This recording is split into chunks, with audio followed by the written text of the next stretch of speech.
With Major Scott Black, and he's an F-15 Strike Eagle pilot, or they call themselves the Eagle drivers, but I haven't seen a steering wheel in these aircraft at all. And so Scott, how long have you been flying this wonderful airframe? 2 years, a year training, and then I've done a year at the fighter squadron flying this. Okay. And whereabouts are you based? Is it Lakenheath? Yes. Okay. So what's it like in Lakenheath? Have you got used to the weather? I suppose it rains a lot. Today it's perfect. I know, but the last couple of days have been typical English weather. Yeah. So the F-15 Strike Eagle. Now this plane has been in the U.S. inventory for a very long time, and it performs so many sort of multi-mission, multi-roles that, you know, it's kind of indispensable. Yes. Do you think this aircraft would ever be replaced by the F-22 Raptor? Absolutely not. Can you give me a reason why? Well, we're multi-role. We carry a lot more weapons than they can. We're both air-to-air and air-to-ground capable, and we can carry a lot. Okay, so I suppose in regards to the F-22, it needs to be a bit more of a clean kind of look when it's flying through the air, so it doesn't sort of, you know, interfere with its radar profile and it becomes stealthy. But your aircraft is more or less delivering the punch where it needs to be delivered, yes? Yes. Okay, so do you love flying this particular aircraft? Absolutely. So when you wake up in the morning and go, yay, I'm not going to a 9-to-5 job, I'm flying something which has a beautiful front office. I wake up with a smile on my face when I get to fly, but when I have to sit in the office, it's not as much fun. Really? Is there paperwork involved? Yeah, obviously every job has some paperwork. Really? So what kind of paperwork? Is it basically gripes on the aircraft that you need to note, or is it something else? No, I mean, we've got inspections through the squadron, so organizing those. We've got reports to write on the younger troops and whatnot, so we've got those reports up to date, awards to write, and stuff like that. Okay. Earlier on, whilst I was trying to film you, I had the button on pause, obviously, but you mentioned your call sign was Shaggy. Yes. Now, that's kind of a coincidence that the other guy's called Shaggy too. It is, my evil twin. Really? Okay, so you're the good one. I don't know. Yeah, you sure? Possibly.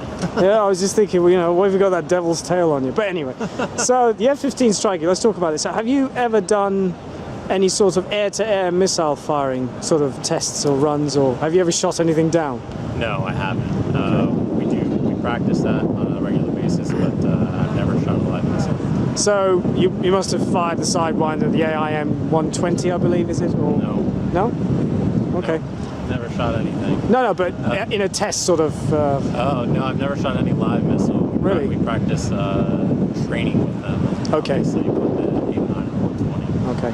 And I suppose you've dropped dummy JDAM kind of missile bombs, which are smart bombs, yes? Yes. Okay.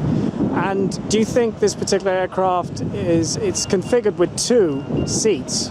Now, I presume that these 2 seats are there for a reason, that you need somebody in the back to actually sort of take on the workload of this aircraft. Yeah. And what are they called? Wizzos? That's what I am, weapon system operator. Okay, all right, okay.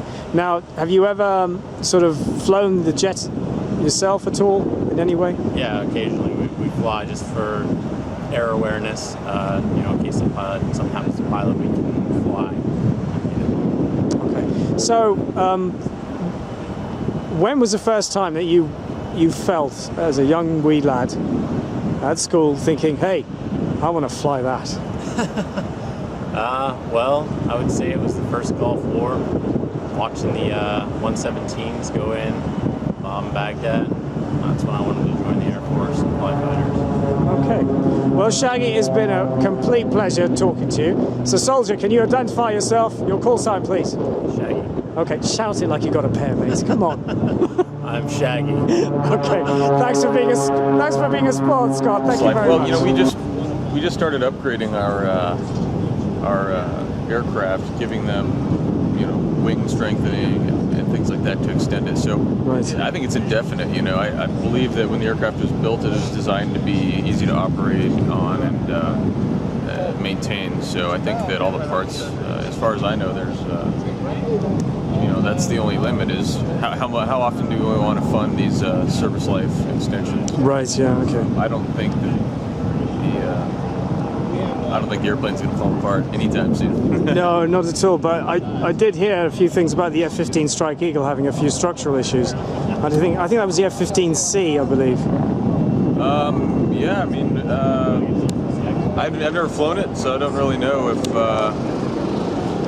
what the particulars are on that. I've only been an F-16 pilot. So you're very capable of pulling 9G without blacking out then?